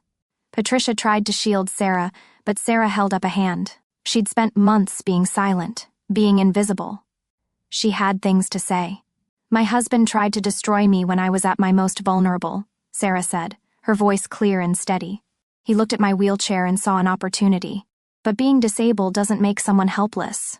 It doesn't make them easy to manipulate or control. I fought back using the skills I'd spent years developing, and I made sure there were consequences for what he did. She paused, making eye contact with the camera. If you're in a situation like I was, document everything, save evidence, build your case, and don't let anyone make you feel like you deserve less than respect and safety, no matter what your physical condition is. The clip went viral within hours. Sarah's phone exploded with messages from old friends, colleagues, strangers who'd seen the interview and wanted to share their own stories.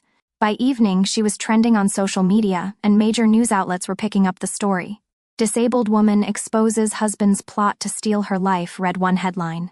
Cybersecurity expert uses her skills to escape abusive marriage, read another. Sarah gave 3 more interviews over the next week, each one carefully calculated to control the narrative.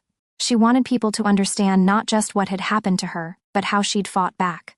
She wanted other victims to know they had options. The divorce proceedings moved forward in parallel with the criminal case. Patricia was ruthless, going after not just the house and Sarah's separate property, but additional damages for emotional distress, the medical costs of treating the drug poisoning, and compensation for the theft from their joint accounts. Marcus's lawyer tried to negotiate. My client is willing to agree to the divorce and waive all claims to joint property. If Ms. Mitchell will agree to drop the request for additional damages. Absolutely not, Patricia said flatly. Your client systematically drugged my client, tried to steal her home, and planned to have her illegally committed. He's lucky we're not asking for 10 times what we're asking for. Either he agrees to our terms, or we'll see him in court and ask for even more. They agreed to Patricia's terms. The arraignment came 6 weeks after Marcus's arrest. He'd lost even more weight in jail, looked pale and shaken. His lawyer entered a guilty plea to all charges in exchange for a recommended sentence of 5 to 7 years. Sarah attended the sentencing hearing 2 months later. She'd been asked if she wanted to make a victim impact statement. She'd spent days writing it, revising it, making sure every word was exactly right. When her turn came, Sarah walked to the podium without assistance. She'd been walking without any aid for 2 months now, had even started jogging as part of her continued recovery. She stood before the court, before Marcus, before the gallery of observers and media members, and spoke. Your Honor, for 6 months my husband systematically tried to erase me. He drugged me. He planned to steal my home, my freedom, my entire life. He looked at my disability and saw not a wife to support, but an obstacle to remove. He treated me as less than human. Sarah's voice didn't waver. She looked directly at Marcus as she spoke. What he didn't realize is that my body was injured, but my mind never was. My spirit never was. And while he was planning my destruction, I was planning my survival. I documented his crimes. I gathered evidence. I built a case that would ensure he faced consequences. She paused, taking a breath. I'm not standing here today asking for sympathy. I'm standing here to show that I survived. I'm walking again. I'm thriving again. I've started a consulting business helping domestic abuse victims protect their digital privacy and gather evidence safely. I've turned my trauma into purpose. Finally, Sarah addressed Marcus directly. You tried to bury me, but you forgot that I'm a fighter, and now the whole world knows what you are. Judge Thornton listened to both sides, reviewed the plea agreement, and rendered her sentence. Mr. Mitchell, what you did represents a profound moral failing. You betrayed the person who trusted you most at their most vulnerable moment for your own selfish gain. While the plea agreement recommends 5 to 7 years, I'm sentencing you to the maximum, 7 years in state prison, with no possibility of parole for at least 4 years. Additionally, you're ordered to pay restitution to Ms. Mitchell in the amount of $350,000 for emotional distress, medical costs, and punitive damages. Marcus's face crumpled. 7 years. His career gone. His reputation destroyed. His freedom taken. Sarah felt nothing but cold satisfaction. As they led Marcus away, his mother tried to approach Sarah. "Please," Helen said, tears streaming down her face. "He's sick. He made terrible mistakes, but he's my son. Can you find it in your heart to forgive him?" Sarah looked at the woman who would have been her mother-in-law, who had been kind to her before all this, and felt a moment of genuine sympathy. But sympathy wasn't the same as forgiveness. "Mrs. Mitchell," Sarah said gently, "your son tried to destroy me. He doesn't deserve my forgiveness. He deserves exactly what he's getting." Helen sobbed harder, but she nodded and walked away. Patricia put an arm around Sarah as they left the courthouse. "How do you feel?" "Lighter," Sarah said. And it was true. The weight she'd been carrying for months, the anger and fear and hurt, felt like it was finally lifting. "Like I can finally move forward." "Then let's do exactly that," Patricia said with a smile. The story didn't end with the sentencing. The media attention around Sarah's case had sparked a broader conversation about how society treated disabled people, about how vulnerability could be weaponized, about how important it was to believe and support abuse victims. Sarah received hundreds of requests for interviews, speaking engagements, consulting opportunities. She accepted some, declined others, always making sure she was in control of her narrative. Jasmine Hart was ultimately charged in 3 different states with fraud and conspiracy. She took a plea deal that put her in prison for 3 years and was required to pay restitution to her victims. The car dealership widower she'd been targeting sent Sarah a thank you note for exposing Jasmine before he lost his life savings. Richard Pemberton, the lawyer who'd helped Marcus plan his crimes, was disbarred and charged as an accessory to fraud. His legal career was over, and Marcus sat in his cell, stripped of everything, watching his former wife become a symbol of strength and survival, while he became a cautionary tale about hubris and cruelty. Sarah had won. Completely and absolutely. But more importantly, she'd survived. And she was just getting started. 2 years after Marcus's sentencing, Sarah stood in the conference room of Mitchell Security Solutions, the company she'd founded with part of her inheritance money. The walls were decorated with framed articles about her work, testimonials from clients she'd helped, and a photo of her crossing the finish line at a 5K race she'd run 6 months ago. Her legs were stronger now than they'd been before the accident, hardened by the physical therapy she'd continued long after Dr. Chen had cleared her. "And that's our basic package," Sarah was explaining to a potential client, a woman named Jennifer, whose husband had been monitoring her phone and computer. "We'll sweep all your devices for spyware, set up encrypted communications, create secure cloud storage for any evidence you gather, and provide you with documentation protocols that will hold up in court." Jennifer, a thin woman with nervous hands and shadows under her eyes, looked at Sarah with something like hope. "You really think I can get away from him?" "I know you can," Sarah said firmly. "I did. And I help women do it every single day." Mitchell Security Solutions had started small, just Sarah working from home, offering cybersecurity consultations to domestic abuse victims at reduced rates. But word had spread quickly. The media attention from her case had given her a platform, and she'd used it to build something meaningful. Now she had a team of 5 employees, all women with backgrounds in either cybersecurity or social work. They worked with shelters, legal aid organizations, and law enforcement to help victims document abuse, protect their digital privacy, and build cases against their abusers. Sarah had also started a nonprofit foundation called Second Chances, which provided grants to disabled people trying to escape abusive situations. She knew firsthand how vulnerability could be weaponized, how being in a wheelchair could make someone seem like an easy target. She was determined to change that. After Jennifer left, clutching a folder full of resources and Sarah's personal cell phone number, Sarah sat at her desk and allowed herself a moment of reflection. Her life looked nothing like she'd imagined 2 years ago when she was sitting in that wheelchair, drugged and helpless, listening to her husband plan her destruction. Her phone buzzed.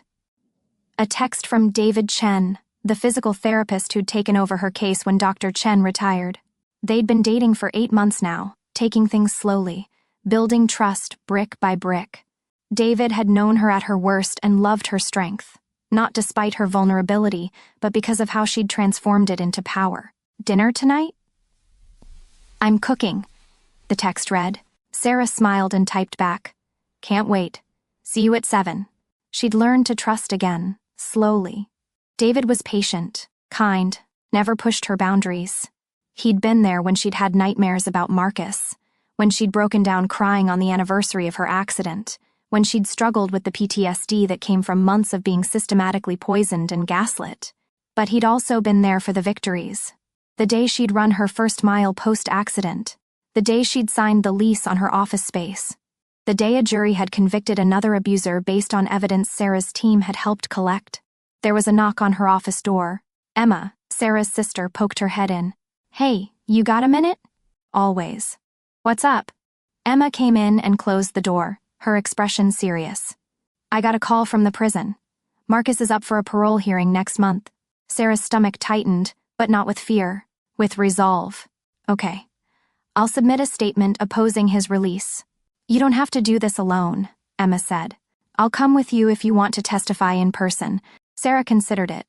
Part of her wanted to face Marcus again, to show him how completely she'd rebuilt her life while he'd rotted in prison.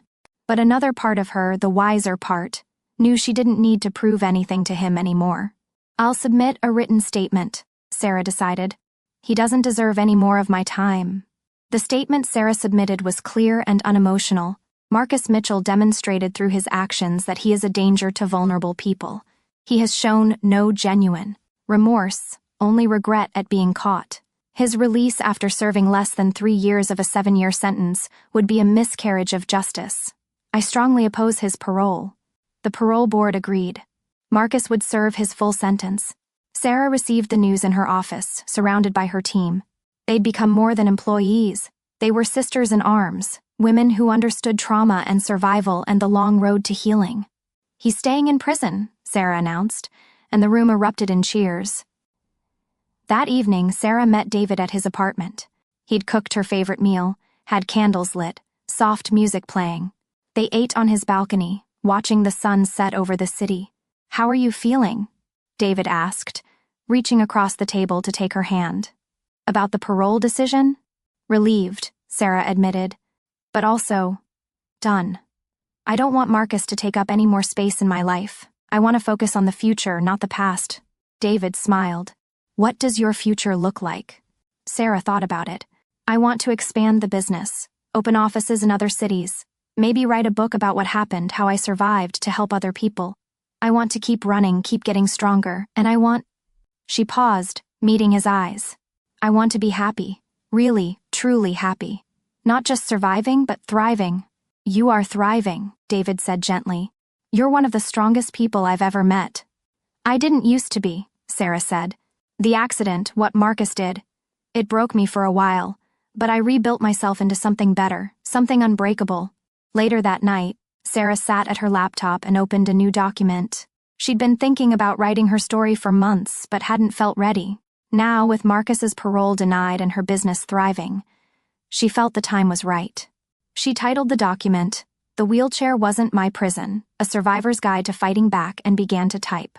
When I woke up in the hospital after my accident, I thought my life was over. I was wrong. My old life was over. But a new life, a stronger life, was just beginning. This is the story of how I went from victim to survivor to victor. The words flowed like water, months of emotion and experience pouring onto the page. Sarah wrote about the accident, the betrayal, the fear, but she also wrote about the fight back, the evidence gathering, the moment she'd stood up at that family dinner and reclaimed her power. She wrote until midnight, then saved the document and closed her laptop. Tomorrow she'd write more, and the day after that, until the story was complete. Until every lesson she'd learned was documented for other people who might need it. Sarah walked to her bedroom, moving easily now, her body strong and capable. She looked at herself in the mirror, really looked. The woman staring back at her was different from the one who'd existed before the accident, harder in some ways, but also more compassionate, more aware of her own strength, more determined to use that strength to help others. She thought about Marcus, sitting in his cell, and felt nothing. No anger, no hatred, no satisfaction. Just nothing. He was part of her past now, a chapter that was closed. He'd tried to write her ending, but instead, she'd written his. 3 months later, Sarah received an unexpected email. It was from Helen Mitchell, Marcus's mother. Sarah almost deleted it without reading. But curiosity got the better of her. "Dear Sarah," it began. "I know I have no right to contact you after everything that happened, but I wanted you to know that I've been following your work with your company and your foundation. What you've built from such tragedy is remarkable. I'm so sorry for what my son did to you. He was raised better than that, and his father and I are still struggling to understand how he became the kind of man who could do what he did. I don't expect forgiveness, but I wanted you to know that Tom and I are proud of the woman you've become, even though we have no claim to that pride. You've taken something terrible and turned it into something beautiful. Thank you for helping others avoid what you went through. With deep respect and regret, Helen." Sarah read the email 3 times. She thought about responding, but ultimately decided against it. Helen meant well, but Sarah didn't owe her anything. The apology was noted, but forgiveness wasn't required for Sarah to move forward. Instead, Sarah forwarded the email to her therapist with a note, making progress. This didn't hurt the way it would have a year ago, because that was growth too. Not forgiveness necessarily, but the absence of pain. The ability to see reminders of Marcus and his family without feeling gutted. The freedom to live her life without constantly looking over her shoulder. Sarah's book was published 8 months after she started writing it. The Wheelchair Wasn't My Prison, A Survivor's Guide to Fighting Back, became a bestseller almost immediately. She did a book tour, speaking at colleges and conferences, on podcasts and news programs. Everywhere she went, women approached her with tears in their eyes, thanking her for her story, for her courage, for showing them a way forward. One woman, a college student named Maya, pulled Sarah aside after a speaking engagement. "I'm in a wheelchair," Maya said. "Spinal injury from a car accident when I was 16. And my boyfriend he's been treating me like I'm helpless, like I should be grateful he's with me at all. Your story made me realize that's not okay. That's abuse. I'm leaving him." Sarah hugged Maya tightly. "You deserve so much better. And you're going to be okay. More than okay." That was why she'd written the book. For Maya and the thousands of women like her who needed to know they weren't alone, weren't helpless, weren't defined by what had been done to them. A year after the book's publication, Sarah received an award from the National Coalition Against Domestic Violence for her work.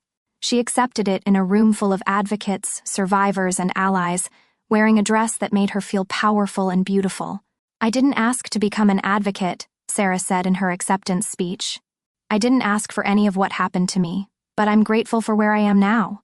I'm grateful for the chance to help others, to turn my pain into purpose.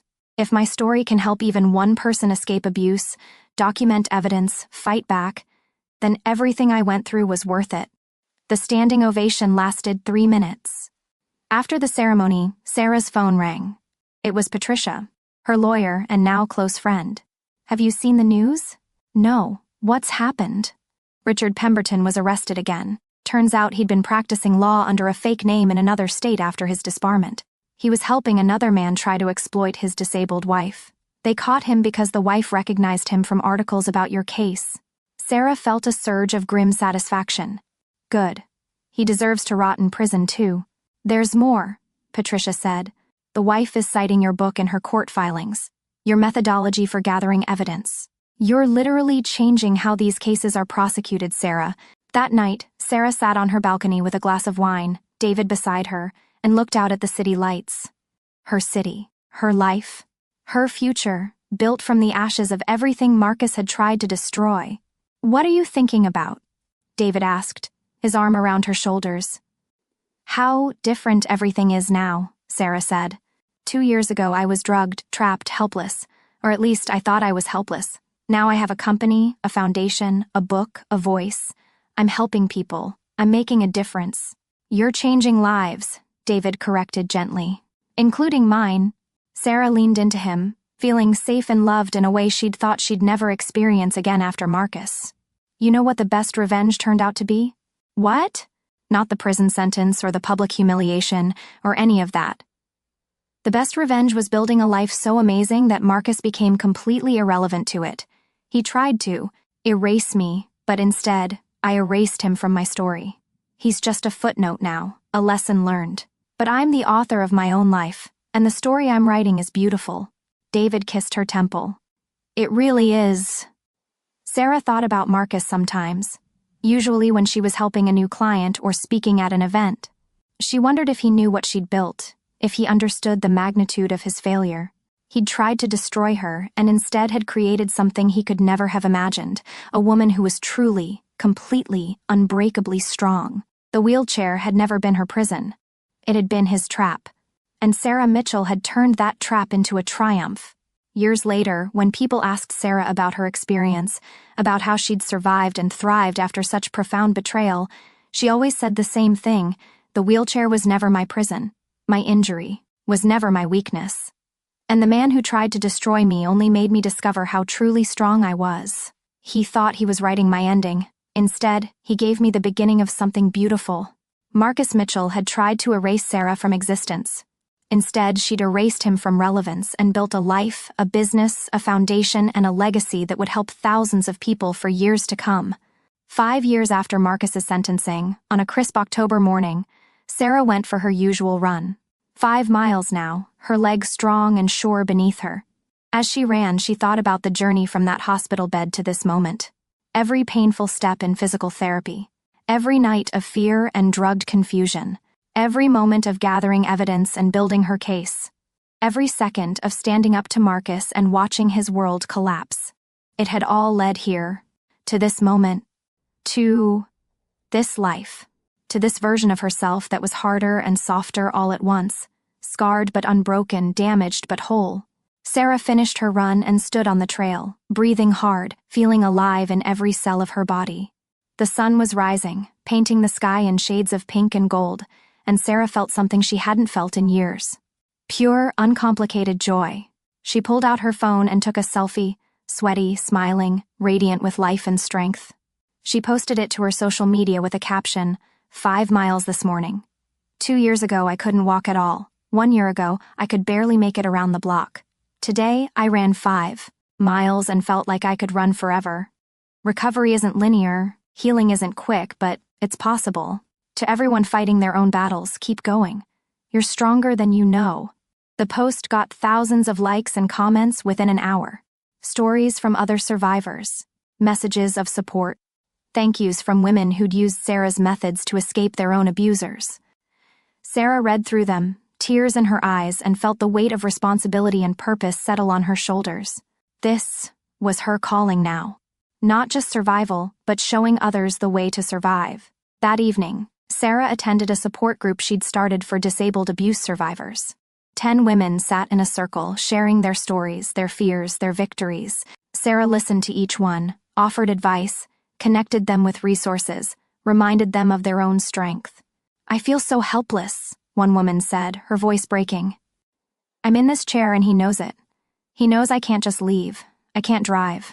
I need help with so many things. How do I fight back when I'm so dependent? Sarah rolled her chair closer to the woman. You fight back the same way I did. You document everything. You build your case. You reach out for help. Being disabled doesn't make you helpless. It just means you have to be smarter, more strategic, and you are. You're here, aren't you? You're taking the first step. The woman nodded, wiping her tears. I want to be like you, strong, free. You will be, Sarah promised. I'll help you. We all will.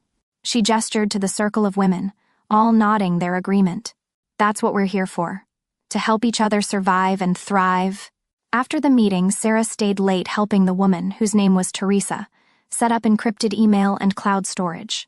She showed her how to document abuse, how to record conversations safely, how to build evidence that would hold up in court. You saved my life tonight, Teresa said as she was leaving. I was going to go back to him. I thought I had no choice. But now I see there's a way out. There's always a way out, Sarah said. It's just not always obvious at first. But I promise you, Teresa, you can do this. And you don't have to do it alone.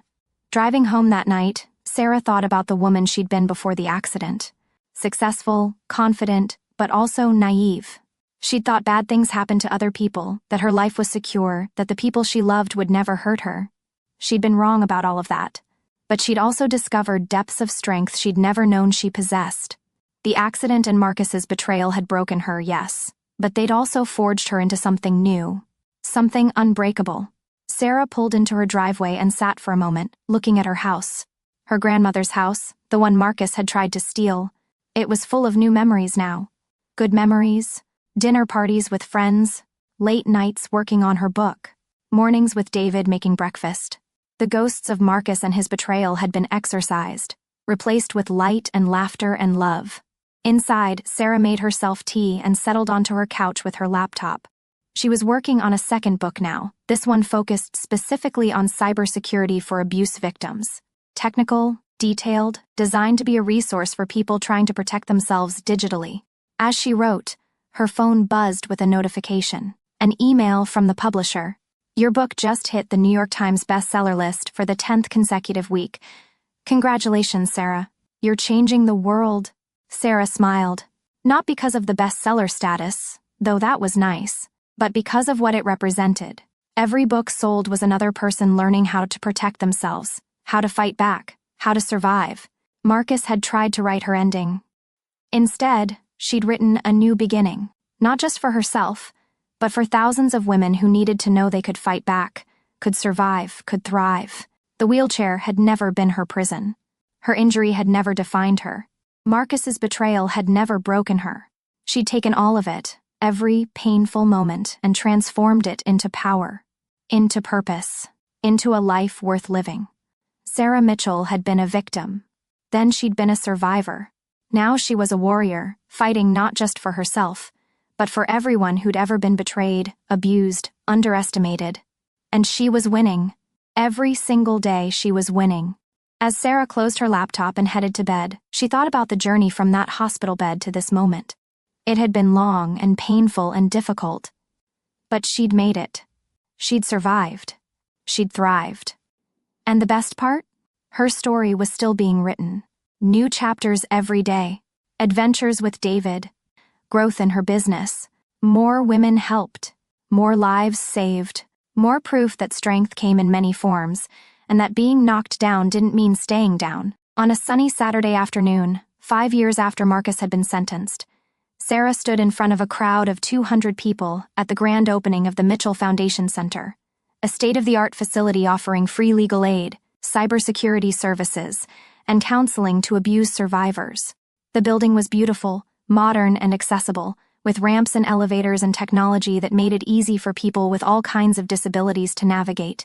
Sarah had designed it herself, making sure every detail reflected the needs of the people it would serve. When my husband tried to destroy me 5 years ago, Sarah said into the microphone, her voice carrying across the crowd, he thought my wheelchair made me weak. He thought my injury made me helpless. He was wrong. And today we open this center to prove that vulnerability doesn't equal weakness. That being knocked down doesn't mean staying down. That every person, regardless of physical ability, deserves safety, dignity, and justice. The crowd erupted in applause.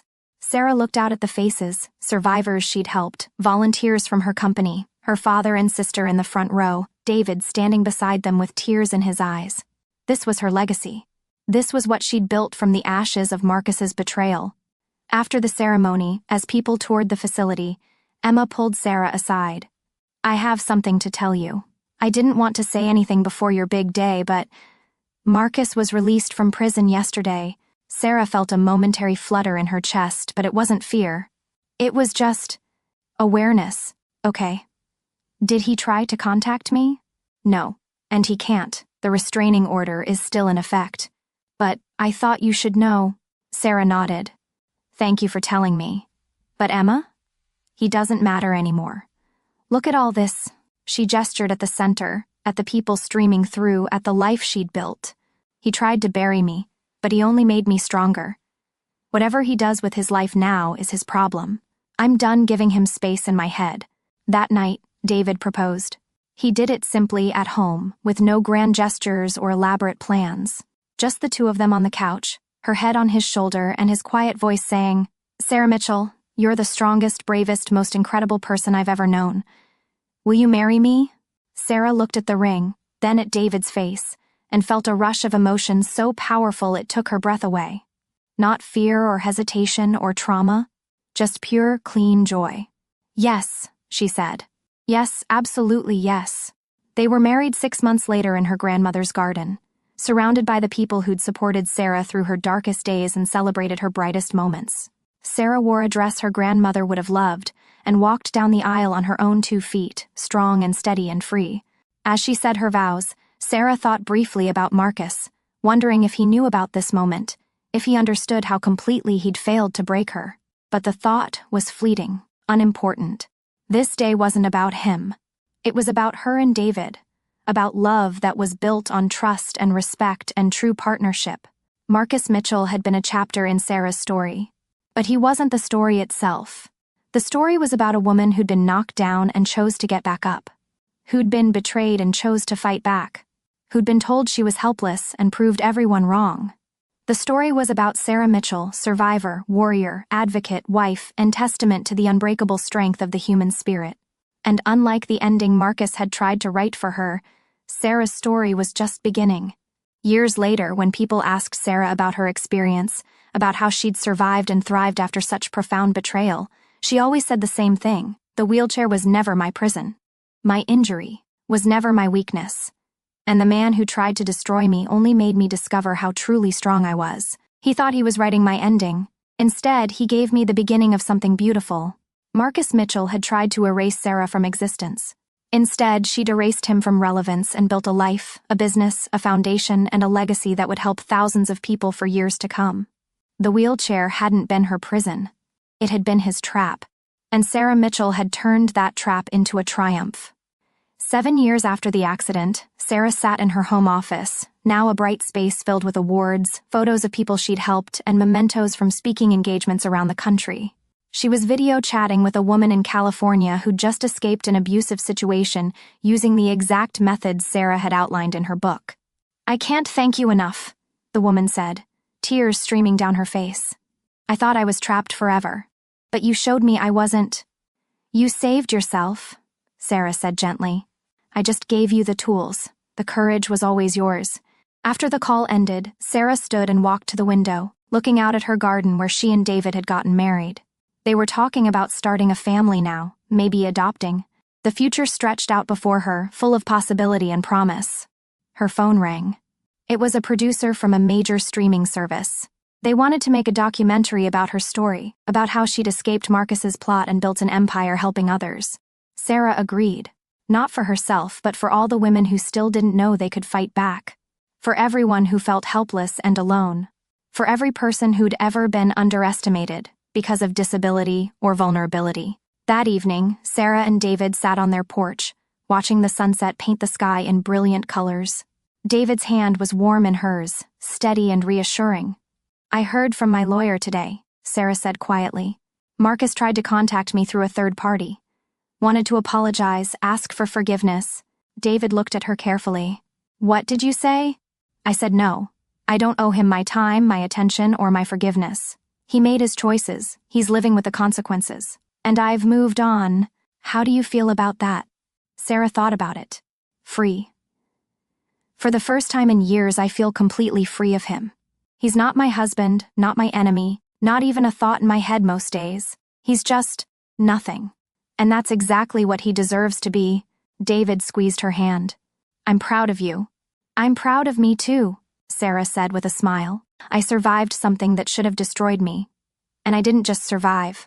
I thrived. I built something beautiful from the wreckage." As the sun dipped below the horizon, Sarah reflected on the incredible journey that had brought her here. From that hospital bed where she'd awakened paralyzed and terrified, to the moment she'd discovered her husband's betrayal, to the months of gathering evidence while pretending to be helpless, to the triumphant moment she'd stood up in front of everyone and reclaimed her power. She thought about all the women she'd helped since then. Teresa, who'd escaped her abusive boyfriend and was now in law school, planning to become a prosecutor specializing in domestic violence cases. Maya, the college student, who'd left her boyfriend and started a disability rights advocacy group on her campus. Jennifer, who'd divorced her controlling husband and now worked part-time at Sarah's company, helping other victims. The ripple effects of her survival extended far beyond what Sarah could have imagined. Her book had been translated into 12 languages. Her foundation had helped hundreds of people escape dangerous situations. Her consulting company had trained law enforcement agencies across the country in how to handle digital evidence in abuse cases. Marcus had tried to erase one woman. Instead, He'd inadvertently created a movement. Sarah stood up from her chair, her movement fluid and natural now. No pain, no hesitation, just strength. She walked into her house, David following behind her, and felt grateful for every single moment of her life, even the painful ones that had taught her who she really was. In her office, Sarah opened her laptop one more time before bed. She had emails from 3 different women asking for help, requests for 2 speaking engagements, and a message from her publisher asking about the progress on her second book. She replied to each email with care, offering advice, accepting the speaking invitations, promising the publisher that the manuscript would be ready within a month. This was her life now. This was her purpose. And she'd never been happier. As Sarah prepared for bed that night, she caught her reflection in the bathroom mirror. She looked different than she had 7 years ago. There were a few more lines around her eyes, a confidence in her posture that hadn't been there before. She looked like someone who'd been through hell and emerged stronger for it. "You did it," she whispered to her reflection. "You survived. You won." And she had. On every level that mattered, Sarah Mitchell had won. Marcus Mitchell had spent 7 years in prison, lost his career, his reputation, his freedom, and his future. He would be released soon, but he'd be a registered offender, unemployable in his field, marked forever by what he'd done. Meanwhile, Sarah Mitchell was a best-selling author, a successful business owner, a philanthropist, a wife, and a symbol of hope for thousands of abuse survivors. She'd turned her darkest moment into a beacon of light for others. The wheelchair had never been her prison. It had been the catalyst for her transformation from a woman who trusted too easily into a warrior who fought not just for herself, but for everyone who couldn't fight alone. Marcus had tried to bury her, not knowing she was a seed.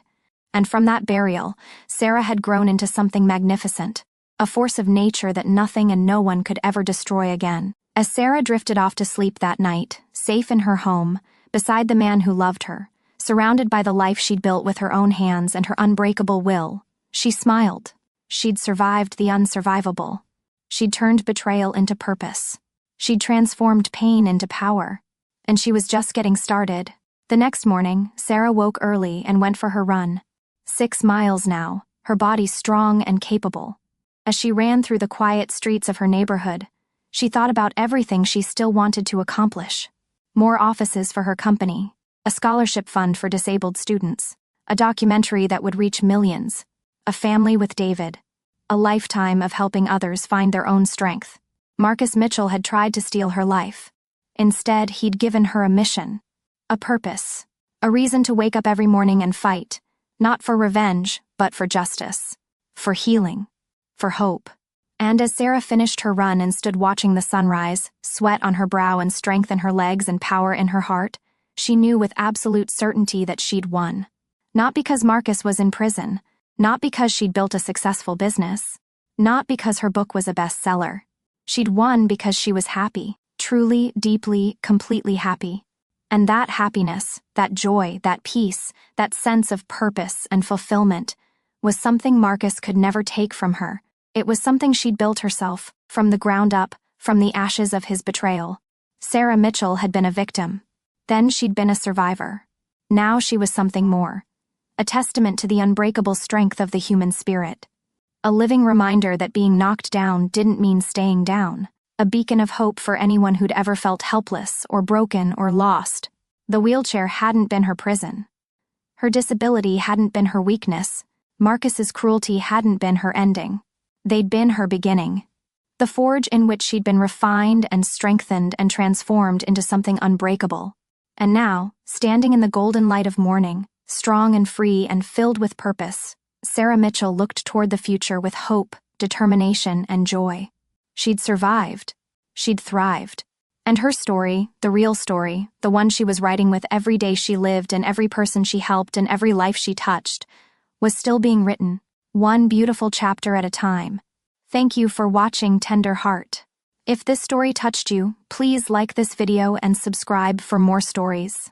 And comment love if you enjoyed Sarah's story and want more stories like this. See you in the next video.